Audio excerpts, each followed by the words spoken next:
ಮೊದಲು ಹೋಗಿ ಹೇಳ್ಬೇಕು ಆ ಹುಡುಗಿ ಇಷ್ಟ ಆಗಿದ್ದಾಳೆ ಅವಳನ್ನೇ ಮಾಡ್ಕೊಳ್ತೀವಿ ಅಂತ. ನನ್ನ ಹೆಂಡತಿ ಮಗನಿಗೆಲ್ಲ ಆ ಹುಡುಗಿನೇ ಇಷ್ಟ ಆಗಿದೆ, ನನಗೂ ಆ ಹುಡುಗಿನೇ ಇಷ್ಟ ಆಗಿದೆ.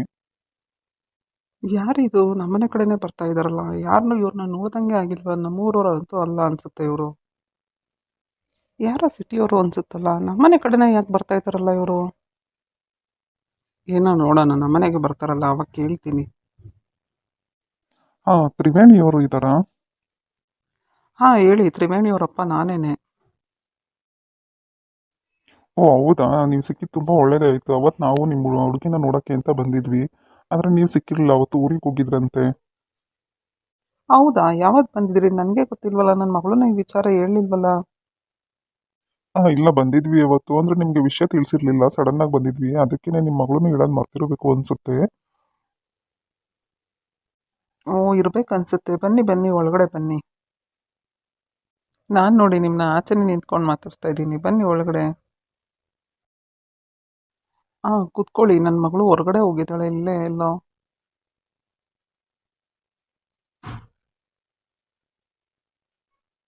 ಹೌದಾ, ಪರವಾಗಿಲ್ಲ ಬಿಡಿ, ನಿಧಾನಕ್ಕೆ ಬಿಡಿ. ನಾನು ನಿಮ್ಮ ಜೊತೆ ಮಾತಾಡೋಣ ಅಂತಲೇ ಬಂದಿದ್ದು. ಅವತ್ತು ಸಿಕ್ಕಿರಲಿಲ್ವಲ್ಲ ನೀವು, ಅದಕ್ಕೆ ನಿಮ್ಮ ಜೊತೆನೇ ಮಾತಾಡ್ಕೊಂಡು ಹೋಗೋಣ ಅಂತ ಬಂದಿದ್ದೆ. ಹಾಂ, ನಿಮ್ಮನ್ನ ಎಲ್ಲೋ ನೋಡ್ದಂಗೆ ಇದೆಯಲ್ಲ ನಾನು. ಹೌದು, ನನಗೂ ಆ ಥರನೇ ಅನಿಸ್ತಿದೆ. ನನ್ನ ಸ್ನೇಹಿತ ಒಬ್ಬ ಇದ್ದ, ಅವನು ನಿಮ್ಮ ಥರನೇ ಇದ್ದ. ಅದಕ್ಕೆ ನನಗೂ ಅದಕ್ಕೆ ಹಾಗೆ ಅನ್ನಿಸ್ತಾ ಇತ್ತು, ಇವ್ರನ್ನ ಎಲ್ಲ ನೋಡ್ದಂಗಿದೆಯಲ್ಲ ಅಂತ. ನಾನು ಅದನ್ನೇ ಕೇಳೋಣ ಅಂತ ಇದ್ದೆ. ನೀವು ಯಾವ ಊರ ಕಡೆಯವರು? ನಿಮ್ಮ ಹೆಸರೇನು ಅಂತ ಹೇಳಿ. ನನ್ನ ಹೆಸರು ವಿನೋದ್ ಅಂತ. ನನಗೂ ನಿಮ್ಮನ್ನ ನೋಡ್ದಂಗಿದೆ, ಆದರೆ ಎಲ್ಲಿ ಅಂತ ಗೊತ್ತಾಗ್ತಾ ಇಲ್ಲ. ಹಾಗಾದ್ರೆ ನಾನು ಕಣೋ ನಿನ್ನ ಫ್ರೆಂಡು ವಿಕ್ರಮ್, ಮರ್ತೋಗ್ಬಿಟ್ಟ. ನಾವಿಬ್ರು ಜೊತೆಲೇ ಓದ್ತಾ ಇದ್ವಲ್ಲ. ನೋಡೋ, ಎಷ್ಟು ವರ್ಷ ಆದ್ಮೇಲೆ ಸಿಕ್ಕಿದ್ವಲ್ವ ನಾವು. ನಾನಂತೂ ನಿನ್ನ ನೋಡ್ತೀನಿ ಅಂತಾನೆ ಅನ್ಕೊಂಡಿರಲಿಲ್ಲ ಕಣೋ. ಯಾಕೋ ಈ ಥರ ಆಗ್ಬಿಟ್ಟಿದ್ಯಾ? ಅಷ್ಟು ಚೆನ್ನಾಗಿತ್ತಲ್ಲ ನೀನು, ಯಾಕೋ ಈ ಥರ ಆಗ್ಬಿಟ್ಟಿದ್ಯಾ? ನಮ್ದೇನೋ ಹಳ್ಳಿ ಜೀವನ ಬಿಡೋ, ಈ ಥರ ಆಗ್ಬಿಟ್ಟೆ ನೋಡು. ಹೆಂಗೆ ಸಿಕ್ಕಿದ್ದೀವಿ ನಾವಿಬ್ರು. ನಾನಂತೂ ತುಂಬಾ ನೆನಪಿಸ್ಕೊತಾ ಇದ್ದೆ ನಿನ್ನ, ಗೊತ್ತಾ?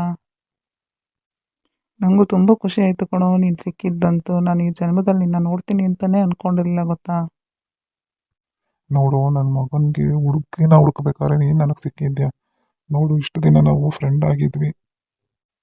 ಫ್ರೆಂಡ್ ಮಗಳೇ ನನಗೆ ಸೊಸೆಯಾಗಿ ಬರ್ತಾ ಇರೋದು ನನಗಂತೂ ತುಂಬಾನೇ ಖುಷಿಯಾಗಿದೆ, ಗೊತ್ತಾ?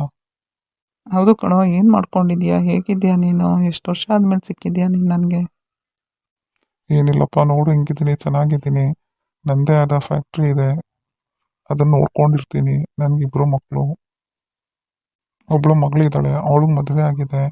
ನನ್ನ ಮೊದಲನೇ ಮಗನಿಗೆ ನಿನ್ನ ಮಗಳನ್ನ ನೋಡೋಕ್ಕೆ ಅಂತ ಬಂದಿರೋದು.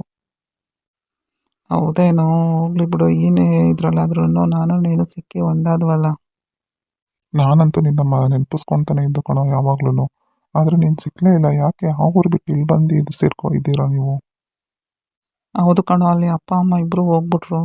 ಆಮೇಲೆ ಇದು ನನ್ನ ಹೆಂಡತಿ ಊರು, ಇಲ್ಲೂ ಯಾರೂ ಇಲ್ಲ ನೋಡ್ಕೊಳ್ಳೋಕ್ಕೆ ಅಂತ. ಅದಕ್ಕೆ ನಾವು ಇಲ್ಲೇ ಬಂದಿದ್ದೀವಿ. ಯಾಕೋ ಯಾಕೋ ಈ ಥರ ಆಗಿದೆಯಾ? ಏನಾಗಿದೆಯೋ ನಿನಗೆ?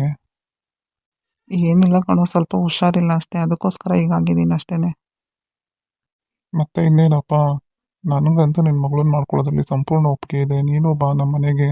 ನೋಡು, ಇಷ್ಟ ಆದರೆ ನಿನ್ನ ಮಗಳನ್ನ ನಮ್ಮ ಮನೆಗೆ ಸೊಸೆಯಾಗಿ ಕೊಡು. ಅಯ್ಯೋ, ನೋಡೋ ಅಂಥದ್ದು ಏನಿದೆ ಬಿಡು. ನೀನು ನನ್ನ ಸ್ನೇಹಿತ, ನಾನು ನಿನ್ನ ಆವಾಗಲಿಂದನೂ ನೋಡಿದ್ದೀನಿ. ಮತ್ತೆ ನೋಡೋ ಅಂಥದ್ದೇನಿಲ್ಲ. ನನಗೆ ಸಂಪೂರ್ಣವಾಗಿ ಒಪ್ಪಿಗೆ ಇದೆ ನನ್ನ ಮಗಳನ್ನ ನಿನ್ನ ಮನೆಗೆ ಕೊಡೋದಕ್ಕೆ. ನೋಡು, ನಾವು ಅವಾಗ ಸ್ನೇಹಿತರಾಗಿದ್ವಿ, ಈಗ ಮತ್ತೆ ಬೀಗರಾಗೋ ಅವಕಾಶ ಸಿಕ್ಕಿದೆ ನಮ್ಮಿಬ್ರಿಗೂ. ನಮ್ಮದೇ ಅದೃಷ್ಟ ಅಂದರೆ. ಹೌದು ಕಣೋ, ನನ್ನ ಕನಸಲ್ಲೂ ಅಂದ್ಕೊಂಡಿರಲಿಲ್ಲ ನೀನು ಮತ್ತೆ ನನಗೆ ಸಿಗ್ತೀಯ ಅಂತ. ಮತ್ತೆ ನಿನ್ನ ಮಗಳು ಏನಂದ್ಲು? ನನ್ನ ಮಗ ಇಷ್ಟ ಆಯ್ತಂತ ಏನಾದರೂ ಹೇಳಿದಾಳ ನಿನ್ನ ಹತ್ರ? ಇಲ್ಲ ಕಣೋ, ಏನೂ ಹೇಳಿಲ್ಲ. ಬರಲಿ, ಕೇಳಿದ್ಮೇಲೆ ಹೇಳ್ತೀನಿ ನಿನಗೆ ಏನು ಅಂತ. ಹೌದಪ್ಪ, ಈಗಿನ ಕಾಲದ ಹುಡುಗಿರ್ನ ಕೇಳ್ಬಿಟ್ಟು ಮದುವೆ ಮಾಡಬೇಕು. ಆಮೇಲೆ ಮದುವೆ ಆದಮೇಲೆ ನನಗೆ ಇಷ್ಟ ಇಲ್ಲ ಅದು ಇದು ಅಂದರೆ ತುಂಬ ಕಷ್ಟ ಆಗುತ್ತೆ. ನನ್ನ ಮಗಳು ಆ ಥರ ಇಲ್ಲ. ನಾನು ನನ್ನ ಮಗಳನ್ನ ಆ ಥರ ಎಲ್ಲ ಬೆಳೆಸಿಲ್ಲ. ನಾನು ಯಾವ ಹುಡುಗನ ತೋರಿಸಿ ಮದುವೆ ಆಗು ಅಂತೀನೋ ಆ ಹುಡುಗನ್ನೇ ಮದುವೆ ಆಗ್ತಾಳೆ. ಅಷ್ಟು ಒಳ್ಳೆ ಹುಡುಗಿ ನನ್ನ ಮಗಳು, ಗೊತ್ತಾ? ಹೌದು ಬಿಡು, ನೀನು ಅವಾಗ್ಲಿಂದನೂ ಅಷ್ಟೇ ತುಂಬ ಸಂಸ್ಕಾರವಂತನಾಗಿ ಬೆಳೆದಿದ್ಯಾ. ಹೌದು ಕಣೋ, ನನ್ನ ಮಗಳನ್ನು ಸಹ ಹಾಗೆ ಬೆಳೆಸಿದ್ದೀನಿ ನಾನು. ಮತ್ತೆ ಏನಿಲ್ಲ ನೀನೇನು ಕಣೋ, ವ್ಯವಸಾಯ ಮಾಡ್ಕೊಂಡಿದ್ಯಪ್ಪ? ಮಾಡ್ಕೊಂಡಿದ್ದೀನಿ ಅಷ್ಟೇ. ನನ್ನದೇ ತುಂಬ ಜಮೀನಿದೆ, ಅದನ್ನೇ ಮಾಡ್ಕೊಂಡಿದ್ದೀನಿ ಅಷ್ಟೇ, ಬೇರೆ ಏನು ಮಾಡೋದಿಲ್ಲ. ನನಗಿರೋದು ಒಬ್ಬಳೇ ಮಗಳು. ಒಳ್ಳೆ ಕಡೆ ಮದುವೆ ಮಾಡಬೇಕು ಅನ್ನೋದೇ ನನ್ನ ಆಸೆ. ಈಗಂತೂ ನನಗಿನ್ನ ತುಂಬಾ ಖುಷಿಯಾಗಿದೆ. ಯಾಕೆಂದರೆ ನನ್ನ ಸ್ನೇಹಿತನ ಮಗನಿಗೆ ಕೊಡ್ತಾ ಇದ್ದೀನಿ ಅನ್ನೋದು. ನನಗೆ ಅದಕ್ಕಿಂತ ಬೇರೆ ಇನ್ನೇನು ಬೇಕು? ಹೌದು ಕಣೋ, ನನಗೂ ಅದೇನೇ ಇದೆ. ನನ್ನ ಬಾಲ್ಯದ ಗೆಳೆಯನ ಮಗಳ ಜೊತೆನೇ ನನ್ನ ಮಗನ ಮದುವೆ ಅಂತ. ಮೊದಲು ಈ ವಿಚಾರನ ನನ್ನ ಹೆಂಡತಿಗೆ ಮಗನಿಗೆಲ್ಲ ಹೇಳ್ಬೇಕು. ಅವರು ತುಂಬ ಖುಷಿ ಪಡ್ತಾರೆ ಗೊತ್ತಾ. ನಾನಂತೂ ನಿನ್ನ ಬಗ್ಗೆ ಯಾವಾಗಲೂ ನಾನು ಹೇಳ್ತಾನೆ ಇರ್ತೀನಿ ನಮ್ಮ ಮನೇಲಿ. ನಾನು ಅವನು ಎಷ್ಟು ಒಳ್ಳೆ ಫ್ರೆಂಡ್ಸ್ ಆಗಿದ್ವಿ, ಅವನ್ನ ತುಂಬ ಮಿಸ್ ಮಾಡ್ಕೋತೀನಿ ಅಂತ ಎಲ್ಲ ಹೇಳ್ತಾ ಇರ್ತೀನಿ ಗೊತ್ತಾ. ಹೌದು ಕಣೋ, ಎಷ್ಟು ಚೆನ್ನಾಗಿತ್ತಲ್ವ ನಮ್ಮ ಬಾಲ್ಯದ ದಿನಗಳು. ಹೌದು, ನಾವು ಅವಾಗೆಲ್ಲ ಎಷ್ಟು ಖುಷಿಯಾಗಿರ್ತಿದ್ವಿ, ಆಟಗಳನ್ನ ಆಟ ಆಡ್ಕೊಂಡಿರ್ತಿದ್ವಿ. ಆದರೆ ಈಗಿನ ಮಕ್ಳಿಗೆ ಆ ಥರ ಇಲ್ಲ, ಬರೀ ಓದು ಅಷ್ಟೇ ಇರುತ್ತೆ. ಮತ್ತೆ ನಿನ್ನ ಮಗ ಏನು ಮಾಡ್ಕೊಂಡಿದ್ದಾನೆ? ಅವನು ಕೆಲ್ಸಕ್ಕೆ ಹೋಗ್ತಾನೆ ಒಂದು ಕಂಪ್ನಿಗೆ. ನನ್ನದೇ ಕಂಪ್ನಿ ಇದೆ, ಅದನ್ನೇ ನೋಡ್ಕೊ ಅಂದರೆ ಇಲ್ಲಪ್ಪ, ನಾನು ನನ್ನದೇ ಆದ ಕೆಲವು ಸಾಧನೆಗಳನ್ನ ಮಾಡಬೇಕು ಅಂತ ಅಂದ್ಕೊಂಡಿದ್ದೀನಿ ಅಂತ ಹೇಳ್ತಾ ಇದ್ದ. ಅದಕ್ಕೆ ಅವನು ಕೆಲ್ಸಕ್ಕೆ ಹೋಗ್ತಾ ಇದ್ದಾನೆ. ನೆಕ್ಸ್ಟು ಅವನೇ ಒಂದು ಕಂಪ್ನಿ ಸ್ಟಾರ್ಟ್ ಮಾಡಬೇಕು ಅಂತ ಅಂದ್ಕೊಂಡಿದ್ದಾನೆ. ನಮಗೆ ಜೀವನಕ್ಕೆ ಏನು ತೊಂದರೆ ಇಲ್ಲ, ದೇವ್ರು ಚೆನ್ನಾಗಿಟ್ಟಿದ್ದಾನೆ ಇಲ್ಲಿವರೆಗೂ.